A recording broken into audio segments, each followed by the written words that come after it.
서울 강남의 한 고급 호텔 연회장. 샹들리에가 화려하게 빛나는 가운데 박 회장 가족의 특별한 날이 시작되고 있었습니다. 준호야, 이리 와보거라. 70대의 박 회장이 아들을 불렀습니다. 단정한 정장을 입은 40대의 박준호가 아버지 앞으로 다가섰습니다. 옆에서 이 여사가 흐뭇한 미소를 띠며 지켜보고 있었죠. 아들아, 네가 이제 두 아이의 아버지가 되고 우리 가문의 대를 이어갈 가장이 되었으니 오늘 이 자리에서 특별한 선물을 주려고 한다. 박 회장이 서류 봉투를 꺼내 들었습니다. 준호의 눈이 반짝였습니다. 이건 강남에 있는 우리 건물의 증여 계약서다. 시가 150억 원 상당의 건물을 내 이름으로 넘겨주겠다. 순간 연회장이 조용해졌습니다. 준호의 아내와 자녀들, 그리고 참석한 친척들이 모두 놀란 표정을 지었습니다. 아버지, 이건 너무 큰 선물입니다. 어떻게 감사를 드려야 할지. 준호의 목소리가 떨렸습니다. 눈가에 눈물이 맺혔죠.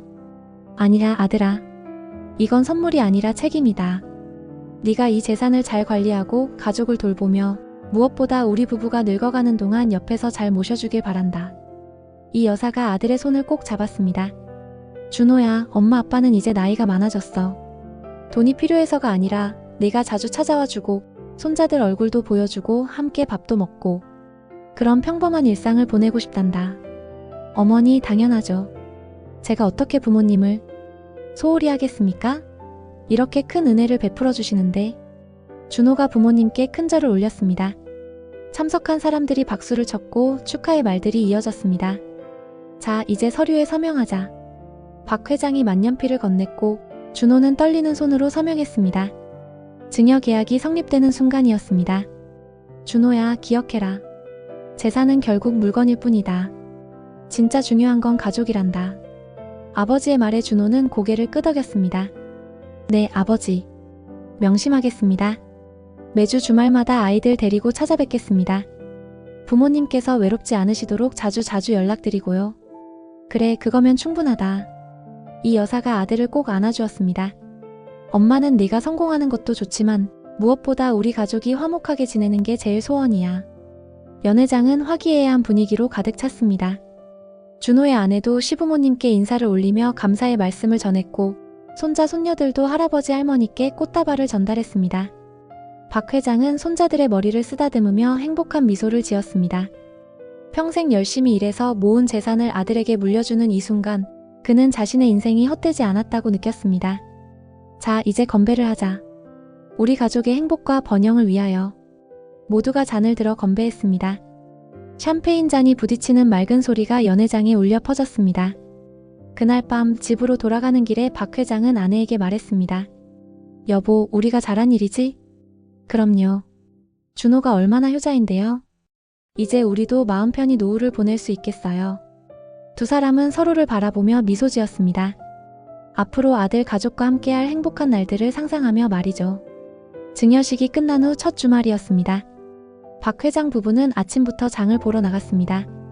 준호가 어릴 때 제일 좋아하던 갈비찜을 해줘야겠어. 이 여사가 정육점에서 최상급 한우 갈비를 골랐습니다. 박 회장도 아들이 좋아하는 과일들을 한가득 담았죠.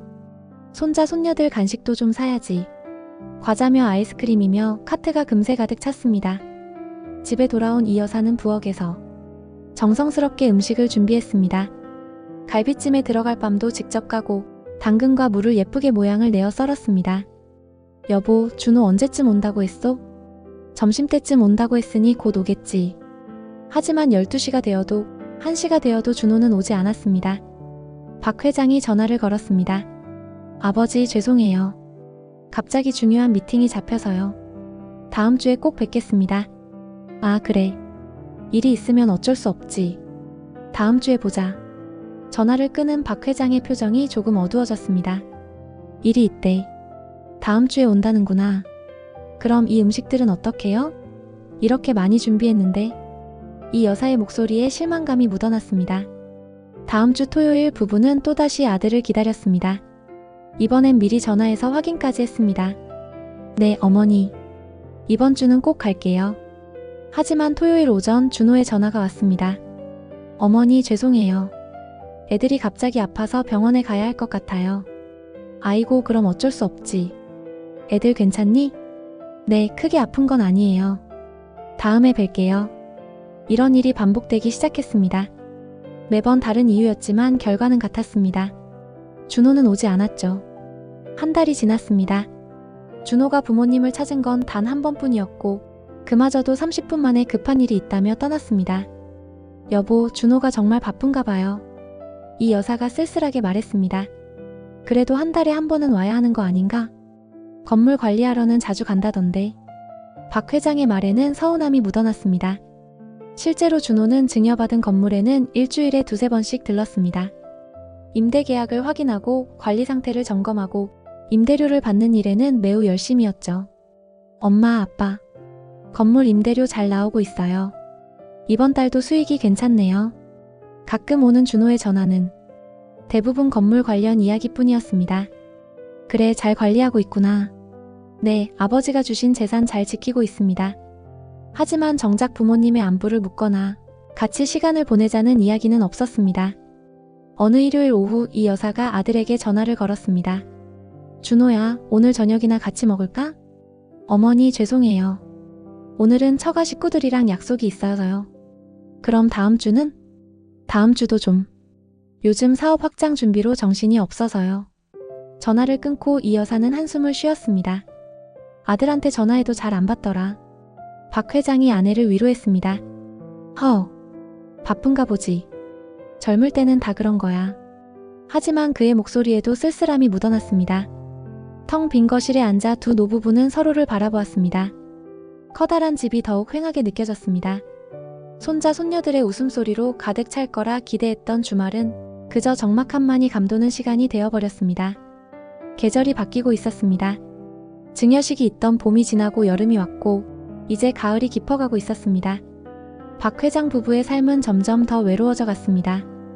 여보, 오늘이 며칠이지? 10월 15일이에요. 벌써 준호를 못 본 지 2달이 넘었구나. 박 회장이 달력을 보며 한숨을 쉬었습니다. 빨간 동그라미가 쳐진 날짜들이 여러 개 보였습니다. 모두 준호가 온다고 약속했다가 취소한 날들이었죠. 이 여사는 거실 장식장에 놓인 가족 사진을 닫고 있었습니다.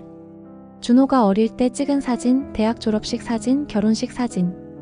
행복했던 순간들이 담긴 사진들이었습니다.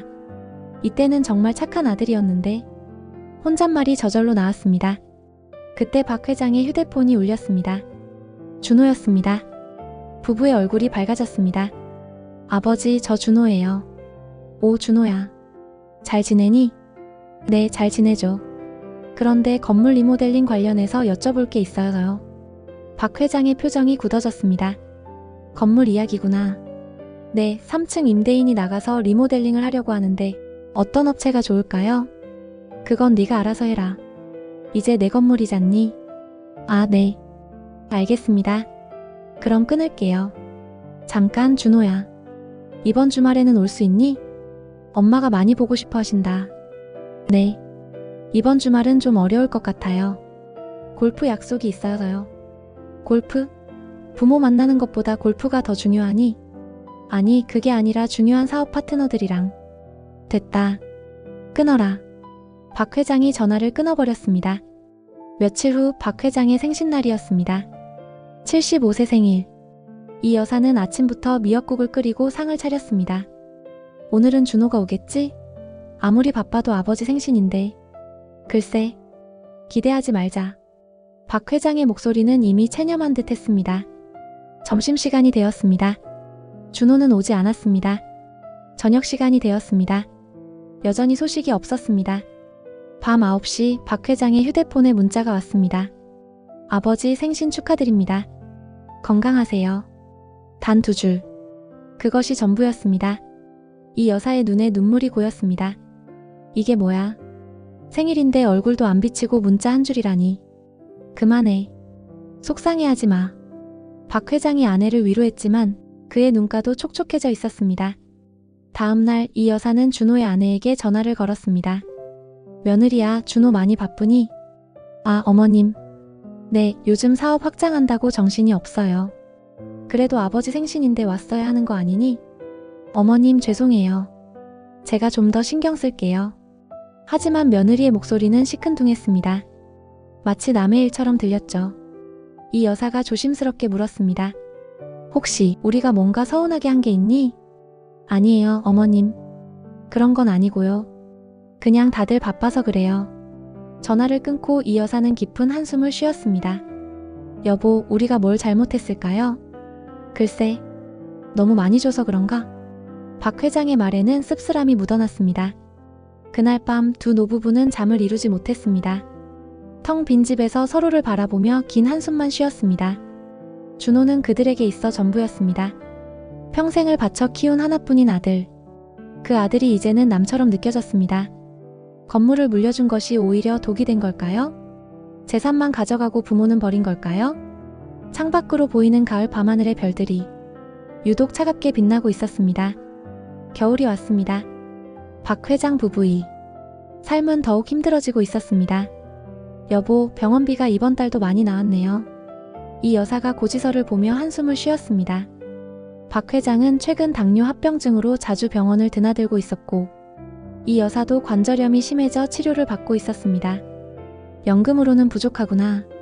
그동안 모아둔 돈도 거의 다 떨어져 가요. 두 사람은 서로를 바라보았습니다.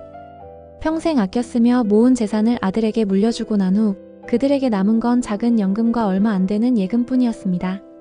준호한테 좀 도움을 청해볼까? 박 회장이 어렵게 입을 열었습니다. 그래야겠어요. 우리가 준 건물에서 나오는 임대료만 해도 매달 수천만 원인데. 이 여사가 준호에게 전화를 걸었습니다. 준호야, 엄마야. 네, 어머니.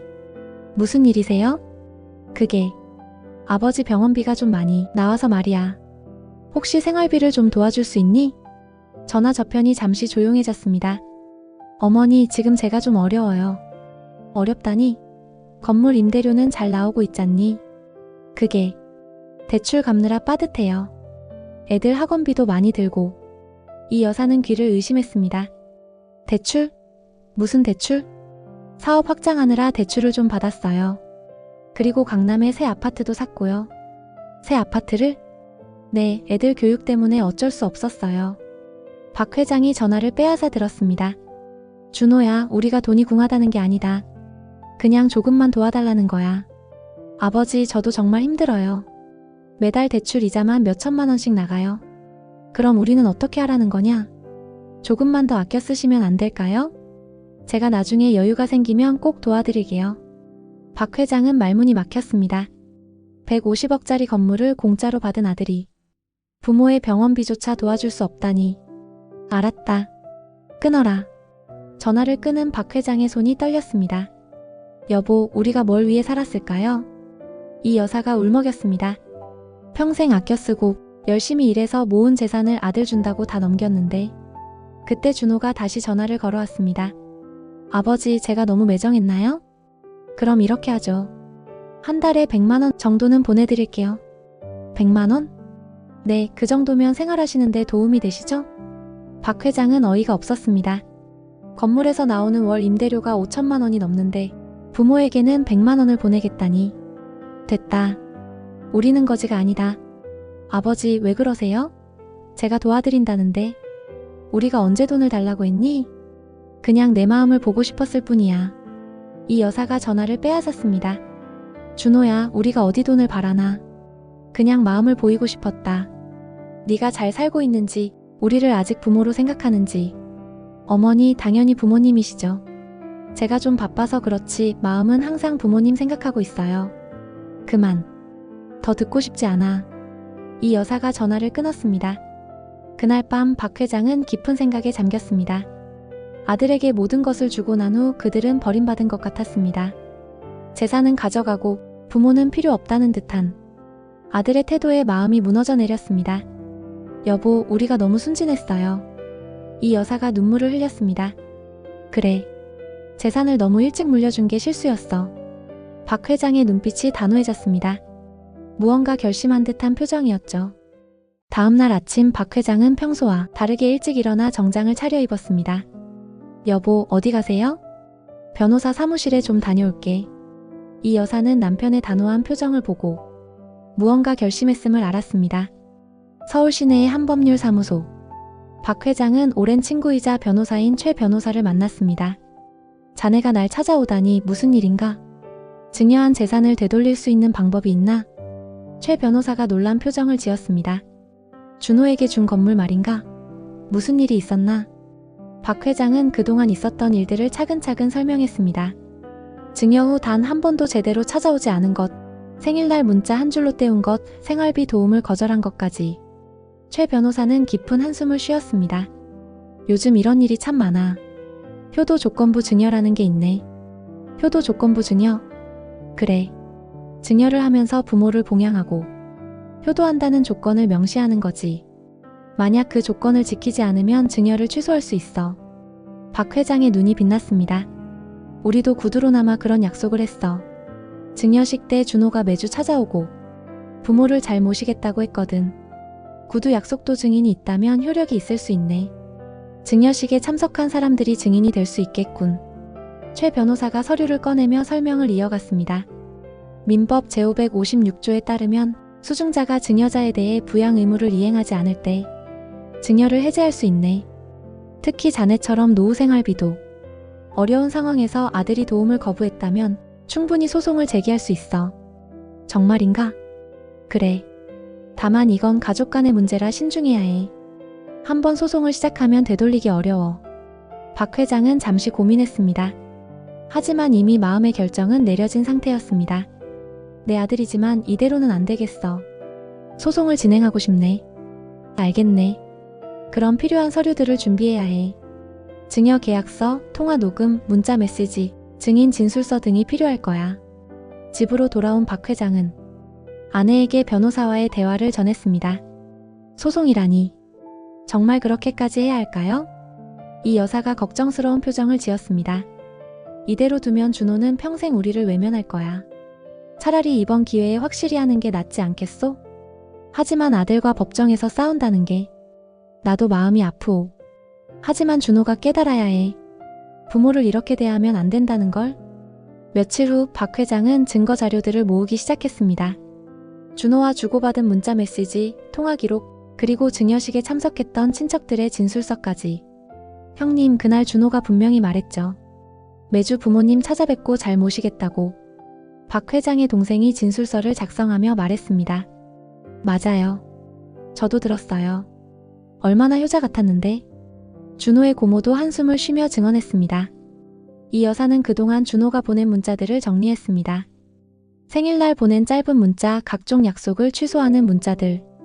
읽을수록 마음이 아팠습니다. 여보, 정말 이렇게 해야 할까요? 한 번만 더 기회를 주면. 이미 충분한 기회를 줬소. 8개월이야, 8개월. 그동안 제대로 온 게 몇 번이나 되나? 박 회장의 목소리는 단호했지만 그의 눈가는 촉촉했습니다. 최 변호사가 다시 연락을 해왔습니다. 서류 검토를 마쳤네. 충분히 승소 가능성이 있어. 특히 준호가 건물 임대료로 월 5천만 원 이상 받으면서 부모님 생활비 지원을 거부한 것은 명백한 부양 의무 위반이야. 그럼 언제 소장을 제출하나? 다음 주에 제출하면 되네. 하지만 그 전에 준호에게 한 번 더 기회를 주는 게 어떤가? 내용 증명을 보내서 경고를 하는 거지. 박 회장은 고개를 끄덕였습니다. 마지막 기회를 주고 싶었습니다. 며칠 후 준호는 내용 증명을 받고 깜짝 놀라 부모님 집으로 달려왔습니다. 아버지, 이게 무슨 일이세요? 소송이라니. 이제야 오는구나. 박 회장의 목소리는 차가웠습니다. 아니, 제가 무엇을 그렇게 잘못했다고 이러십니까? 네가 정말 모르겠니? 증여받은 후 몇 번이나 왔니? 우리가 아프다고 했을 때 와봤니? 생활비 좀 도와달라니까 뭐라고 했니? 준호가 당황한 표정을 지었습니다. 그건 제가 정말 바빠서. 바빠? 골프 치러 갈 시간은 있으면서, 새 아파트 구경 다닐 시간은 있으면서. 이 여사가 눈물을 흘리며 말했습니다. 준호야, 우리가 원한 건 돈이 아니야. 그저 네가 가끔 와서 밥 한 끼 같이 먹고 안부나 물어봐 주길 바랐을 뿐이야. 어머니, 이제 와서 무슨 소용이니? 법정에서 보자. 박 회장이 자리에서 일어났습니다. 아버지, 제발 한 번만 용서해 주세요. 제가 정말 잘못했습니다. 준호가 무릎을 꿇었지만 박 회장은 뒤도 돌아보지 않고 방으로 들어갔습니다. 서울중앙지방법원 제3호 법정. 재판이 시작되었습니다. 2024가압 2025호 증여계약 해제 사건. 원고 피고 박준호 사건의 변론을 시작하겠습니다. 판사의 선언과 함께 긴장감이 법정을 감쌌습니다. 원고 측 변호사인 최 변호사가 먼저 입을 열었습니다. 재판장님, 이 사건은 단순한 재산 분쟁이 아닙니다. 부모의 사랑과 신뢰를 저버린 폐륜적 행위에 관한 것입니다. 최 변호사는 증거 자료들을 하나씩 제시했습니다. 증거 1호 증여식 동영상입니다. 피고는 분명히 매주 부모님을 찾아뵙고 잘 모시겠다고 약속했습니다. 법정 스크린에 증여식 장면이 재생되었습니다. 준호가 부모님께 큰절을 하며 효도를 약속하는 모습이 선명했습니다. 증거 2호 통화 기록과 방문 기록입니다. 증여 후 8개월 동안 피고가 부모님을 찾은 것은 단 3회, 그것도 합쳐서 2시간이 채 되지 않습니다. 준호 측 변호사가 반박했습니다. 재판장님, 저희 의뢰인은 최선을 다했습니다. 현대 사회에서 바쁜 직장인이 매주 부모님을 찾기는 현실적으로 불가능합니다. 그럼 골프는 어떻게 매주 갑니까? 최 변호사의 날카로운 지적에 법정이 술렁였습니다. 증거 3호 피고의 SNS 기록입니다. 부모님 생신날 골프장에서 찍은 사진, 매주 주말 여행과 모임 사진들입니다.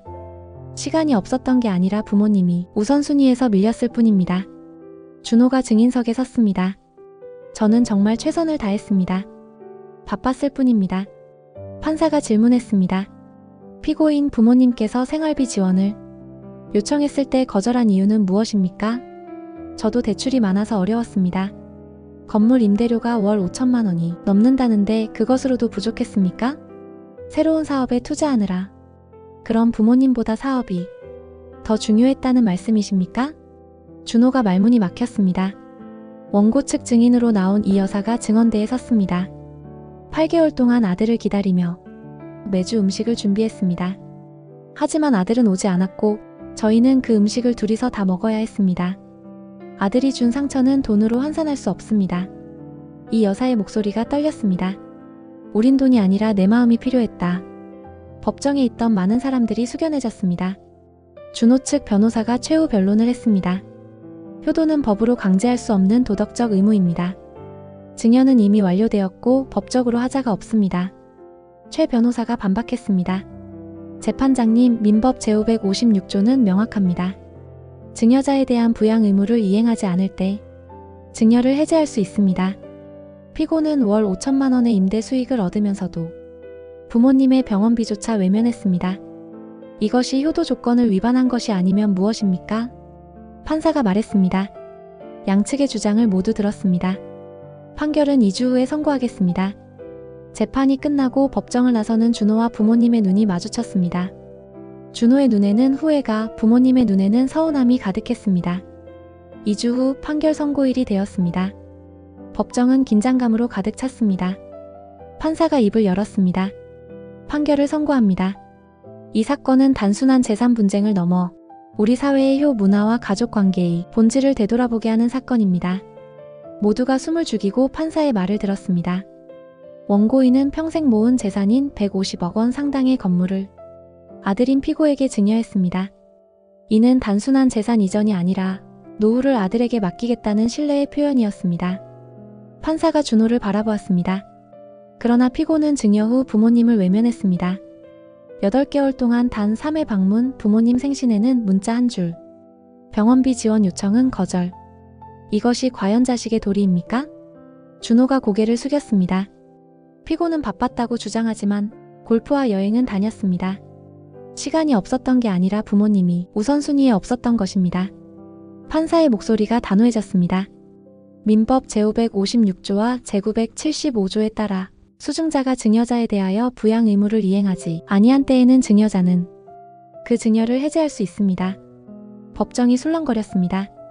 또한 증여 당시 부모를 잘 모시겠다는 피고의 약속은 증여의 부관으로 볼 수 있으며 이를 이행하지 않은 것은 명백한 계약 위반입니다. 판사가 최종 판결을 내렸습니다. 따라서 이 법원은 다음과 같이 판결합니다. 효도 조건을 이행하지 않았으므로 증여는 무효입니다. 건물은 다시 부모 소유로 환원됩니다. 재판장님, 준호가 벌떡 일어났습니다. 충격으로 얼굴이 하얗게 질려 있었습니다. 이건 너무합니다. 저도 나름대로 최선을. 피고인 자제하십시오. 판결은 확정되었습니다. 준호가 맥없이 주저앉았습니다. 그의 변호사도 당황한 표정을 감추지 못했습니다. 판사가 마지막 말을 덧붙였습니다. 이 판결이 우리 사회에 주는 메시지가 있기를 바랍니다. 부모의 사랑은 당연한 것이 아니며 자식의 효도 역시 선택이 아닌 의무입니다. 법정을 나서는 준호의 다리가 후들거렸습니다. 어떻게 이런 일이? 그때 어머니 이 여사가 다가왔습니다. 눈물을 흘리며 말했습니다.